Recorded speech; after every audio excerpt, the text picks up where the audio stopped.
Okay, you guys want to put up my first slide?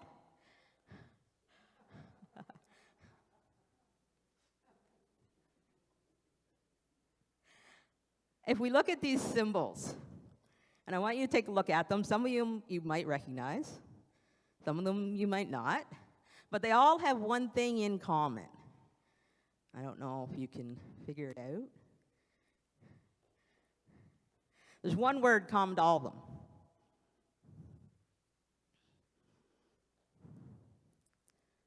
Next slide, please.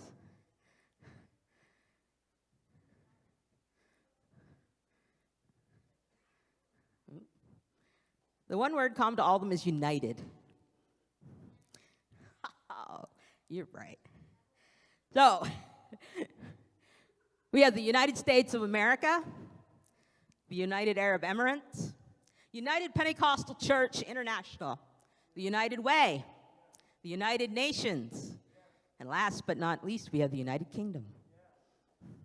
And from the great Merrill-Webster Dictionary, we can learn that united means made one, combined, relating to or produced by joint action, a united effort, being in agreement, harmonious, like a united family. In Psalms 133 and 1, the Lord, through David spoke to us and said, "Behold how good and how pleasant it is for brethren to dwell together in unity." We see in all these organizations and corporations that have the word united, but it's not just them, but they're all got a common goal, whether it be charity work or spreading the gospel to the whole world, or being like a country united and have a common goal, purpose, culture, maybe religious beliefs, or whatever, but they're united. And unity is a very powerful tool that we as the church have. The next slide, please. This is ancient Roman soldiers. In warfare, they used what they called the testudo, or the Tortoise Formation. It was particularly good against sieges. When you're going up a walled city and you're trying to take control, if you had a formation like this, it really protected you because the guys on the top of the wall shooting down weren't going to get you. You take a look at that. Most all it's showing is some ankles. You're probably not going to get mortally wounded if you get hit on the ankle. You'll survive, you'll keep going, you'll keep fighting. So this particular type of battle formation has been used a lot. Frankish soldiers used it in 800 in the siege of Barcelona. Vikings used it in 885 when they went up against Paris. The Crusaders used it in 1097. It's even been used today. When you look at riot police that go out and they have all their gear and their shields and everything, it's the same kind of idea. And they use it because they're unified. They're protected. They have shields all the way around them. But if they don't work together, that's not going to work. As soon as one falls out of place, either somebody's got to stamp in his place or the thing falls apart. Next slide, please. More modern times, we've seen the formation of the square. It was also a military formation, which became popular when the cavalry. Cavalry could run, they could ride the horse, and they'd go around behind the line of infantry and get to attack from behind. But with a square, the cavalry couldn't penetrate and get to them as much when they had the square. So what you would have is 2 or 3 lines of guys, side, front, back. In the middle, you'd have your officer, a few reinforcements. In case somebody fell, they'd step into the line. But when the cavalry charged, these guys would fire in volleys. So the first row would fire, and then they'd get down on their knees, etc., to reload, and then the second row would fire, and they could keep going like that. And ideally, there was at a certain distance, usually they said around 30 meters, that's where they wanted to hit the target. If they got too close, they could get into the square. They're too far away, the shooters weren't effective. But at about 30 meters, it was great because they could start dropping horses and men and eventually use them for their own protection because they'd be on the ground. But this also required unity.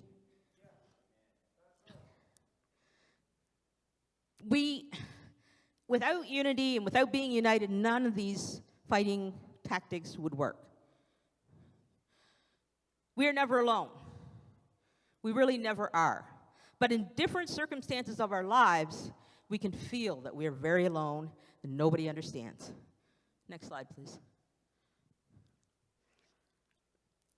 Elijah. He was discouraged, weary, and afraid. After a great spiritual battle on Mount Carmel with the prophets of Baal, Elijah, he's had a huge victory. He's called down fire from heaven. They got rid of 450 prophets of Baal. He also, got down and sent his servant to look for the cloud. And, the rain was coming. And he ran back ahead of Ahab. But Jezebel was there. And Elijah, often, we can be this way too. Like, we fought a huge spiritual battle. You ever get up on Monday morning after a spiritual battle at church on Sunday night? Maybe it's not a battle, but you've really been praying and seeking God, and you get up and, your throat's kind of funny and your head's kind of weird. And I've never been hungover, but you might feel a little hungover. I don't know. But it's just, you've been fighting. You're tired. You're worn. But often, sometimes we can get in a weakened state at that point, too. So Elijah, he ran for his life. He ran from Jezebel. He just defeated all her prophets. But yet he was afraid. And he ran. And he hid himself. And he said, I've had enough, Lord. Take my life. I'm not better than my ancestors. He was isolated and alone. And at that time, the enemy could come around with this little imps and everything and, put his arm around Elijah and say, you're no good. You're the only one in Israel. There's no one else here that bothers to worship God anymore. Just forget about the tabernacle. Just give up. The spirit of suicide or whatever. It's like, just ask God to die. Just lay here in the corner and just forget about it. You got no food, no water here. You'll die eventually. But God sent ministering spirits unto Elijah. And those spirits came to him. Those spirits are like the people that are in the throne room that cry, holy, holy, holy. They're united. And when God needs one of them to come to us, he's like, you go. Jonah, he was very angry and wanted to run away. God had called Jonah to Nineveh.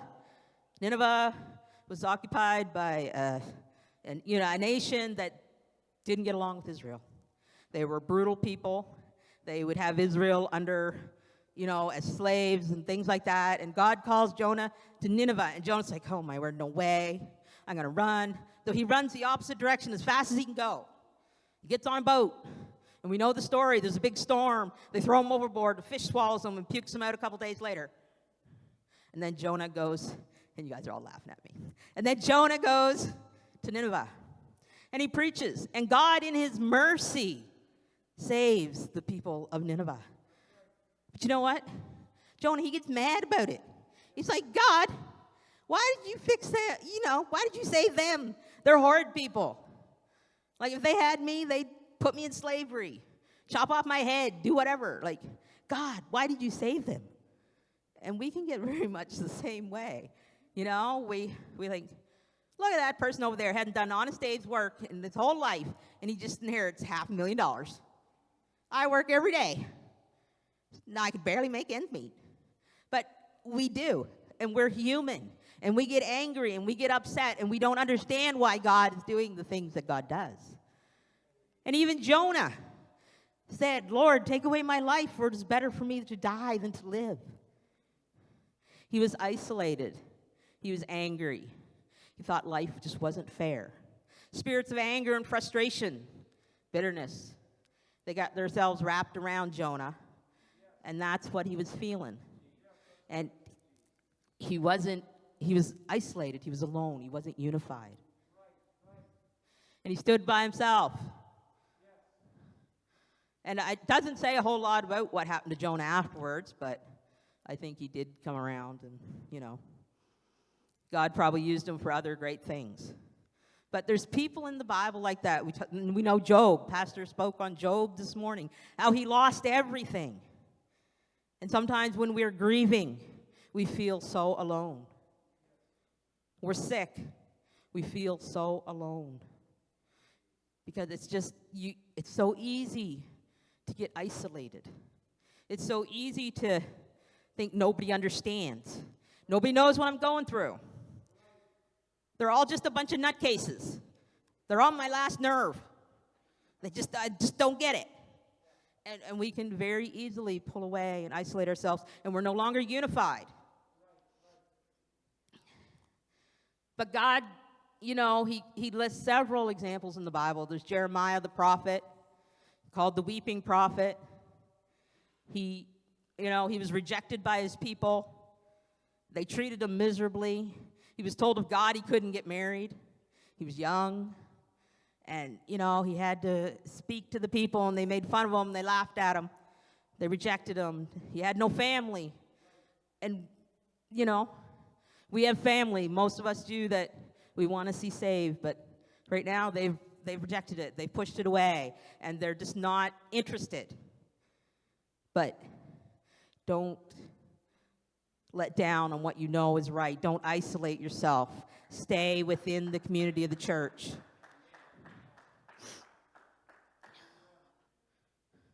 Even Jesus was deeply anguished over what was set before him. He was in the garden. He was praying, as it were, great drops of blood. And he'd go to the disciples and, "What, you couldn't wait with me for 1 hour? You all went to sleep." And he felt alone. I'm sure there was ministering spirits around, but he had to go through this. And maybe you're looking ahead at something, and you're going to have to go through it. Maybe it's a medical procedure. Maybe someone in your family's ill, and they're going to pass on. And we anguish over this, and we don't want it to happen. But even Jesus, had to go through. It had to happen. It's the cycle of life, I guess you could say. But he knew, that if he didn't, then what would become of us?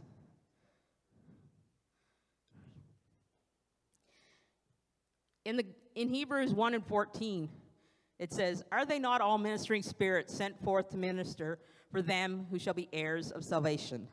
You can put up the next slide if you like. I read a book there. I don't know, a month ago, maybe 6 weeks. Probably about the same time God dropped this into my head, and then I was like, oh no, I'm going to have to speak. Every time he does that, then I have to speak.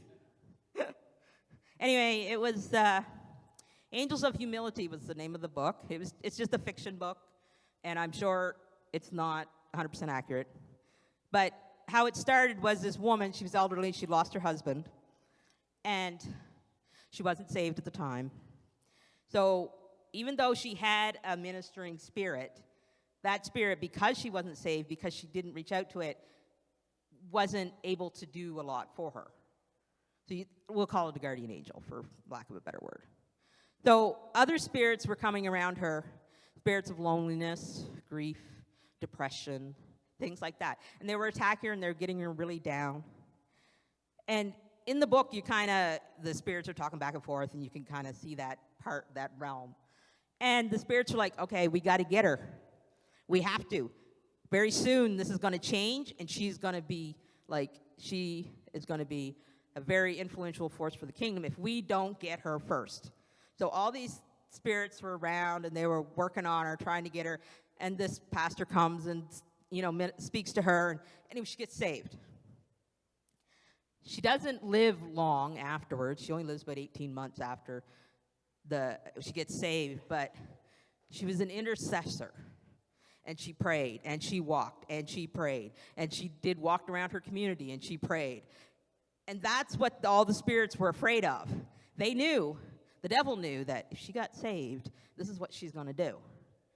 And how many people is she going to be able to minister to through intercessory prayer?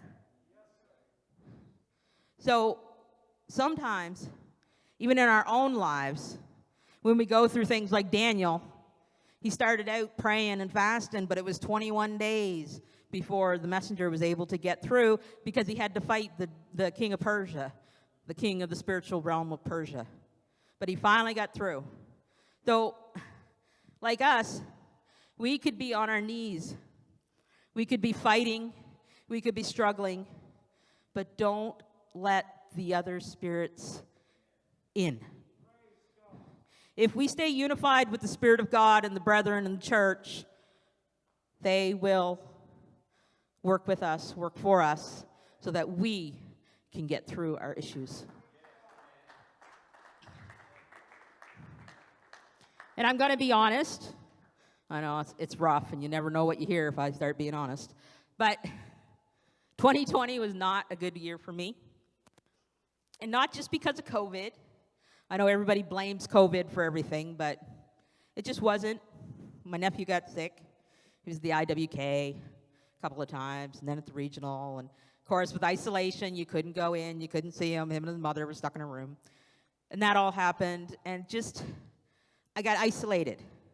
I stuck my head in my work, and I got isolated. And it wasn't going well. It really wasn't. I don't know. It just was not good. Spirit, I was being attacked, I guess you could say, or just depressed, lonely. But yet, I'm kind of a loner anyway, so sometimes it's easier to get off by yourself. And COVID helped with that, because you couldn't go around anybody. You know, a lot of things weren't going on. You couldn't get out. You couldn't socialize. You couldn't do whatever. So it was very easy to get isolated. Very easy to get out of formation, to get off by yourself, and then you're susceptible. That's just the way it works. And I'm really not sure what happened, but probably about July this year, it was just like a switch turned. Now, I don't know if somebody was praying and at that moment the messenger got through. I don't know. All I know is that things just kind of switched around and things were better. Things, I was back here more. I know I work, and you all know I work, but I don't work that much. Sometimes I work, yes, to avoid, but I don't work that much, But, so those angels that cry, holy, holy, holy, Lord God Almighty, which was and is to come, they're in unity. We need to be in unity. If we see one is not here, we should wonder what happened and reach out. And I'm just going to tell you right now, I'm not always good at reaching out, but I'm pretty good at listening. So, you can reach me. I'll be around. And you need to meet up, that's fine. I can usually rearrange my work schedule. But don't get isolated. Don't get alone. Don't bear the problems yourself. Share with somebody. The load's lighter when two carry it. Know when you struggle that the answer is on its way. The messenger has been sent. From the moment you reached out to God, the moment you cried to him, that ministering spirit started to attack those other spirits. And it was in the book, that I read, that, as soon as someone cried out, then their warrior angel could go after the demons, could go after the imps, could go after the spirits and kill them and get rid of them and push them off for another day. But if we didn't reach out or if we didn't call on God, then they were kind of held. They couldn't do what they wanted to do. They couldn't fight for us. So we need to call out to God because he sends these angels and these ministering spirits and they will unite with us. Where two or three are gathered together. And you have me and you and, your ministering spirit and my ministering spirit, there's 4. And we can unite together to push forward the work of God, to make our own lives better, to defeat the enemy. Because I'm sorry, and I know most of you know it too, but life's not going to get easier.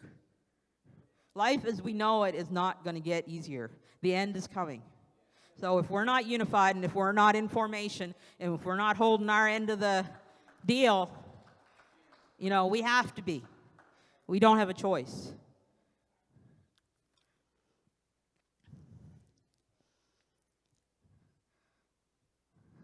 Sorry, Brother Morehouse, I'm not going to be 2 hours.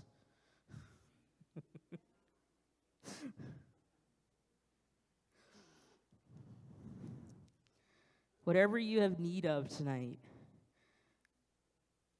allow yourself to be unified with the brethren. If the music could come back, allow yourself to be unified.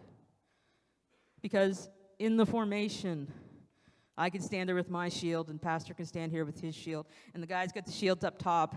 And even though you're going through the battle, and maybe you're on your knees and your face on the floor, we're protecting you. We're fighting for you. So if you know you've got an upcoming thing that you're going to face, maybe you have to go for a medical procedure. I don't know, maybe there's someone sick in your family, and you know they're not going to be here much longer. And like Christ, we agonize over that, and we just don't understand and we don't see. Or maybe you're just lonely. Maybe nobody in your family serves God, and you're just lonely. And you're like, God, I really want my family to come to church. I really want my daughter, my son to be saved, my grandkids, whatever. Come here and let us unite with you so that the ministering spirits of God can do the work that they want to. All those angels that cry, holy, holy, holy, Lord God Almighty, they want to come and they want to fill this place. They want to minister to you. If you're weary and if you're tired and if you're fighting maybe, depression or oppression, and you just don't feel well, you're sick. Maybe life is really getting to you. Everybody around you is getting on your last nerve. But come. I invite you to come and let us be unified and let us pray and seek the face of God and bring the ministering spirits down to us through our worship and praise so that we will be unified, so that when we walk out the door, that turtle formation doesn't go real fast, but it'll get you where you need to go.